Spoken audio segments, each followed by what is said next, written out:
All of a sudden, on my way out to the lobby, I got old Jane Gallagher on the brain again. I got her on, and I couldn't get her off. I sat down in this vomity-looking chair in the lobby and thought about her and Stradlater sitting in that goddamn Ed Banky's car, and though I was pretty damn sure old Stradlater hadn't given her the time, I know old Jane like a book. I still couldn't get her off my brain. I knew her like a book, I really did. Besides checkers, she was quite fond of athletic sports, and after I got to know her the whole summer long, we played tennis together, almost every morning, and golf every afternoon. I really got to know her quite intimately. I don't mean it was anything physical or anything, it wasn't. But we saw each other all the time. You don't always have to get too sexy to get to know a girl. The way I met her, this Doberman pinscher she had used to come over and relieve himself on our lawn. And my mother got very irritated about it. She called up Jane's mother and made a big stink about it. My mother can make a very big stink about that kind of stuff. Then what happened? A couple of days later, I saw Jane laying on her stomach next to the swimming pool at the club. I said hello to her. I knew she lived in the house next to ours, but I've never conversed with her or anything before. She gave me the big freeze when I said hello that day, though.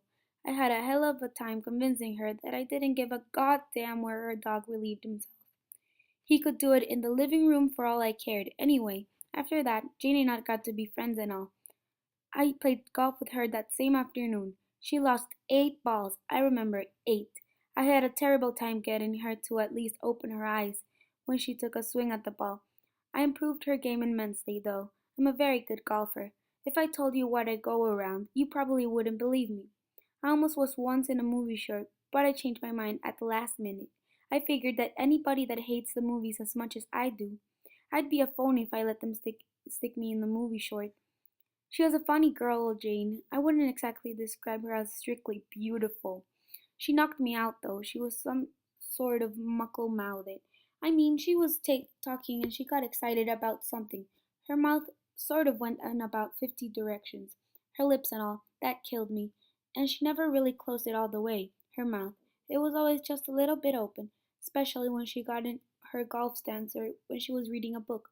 She was always reading, and she read very good books. She read a lot of poetry and all. She was the only one, outside my family, that I ever show Allie's baseball mitt to. With all the poems written on it, she never met Allie or anything, because that was her first summer in Maine.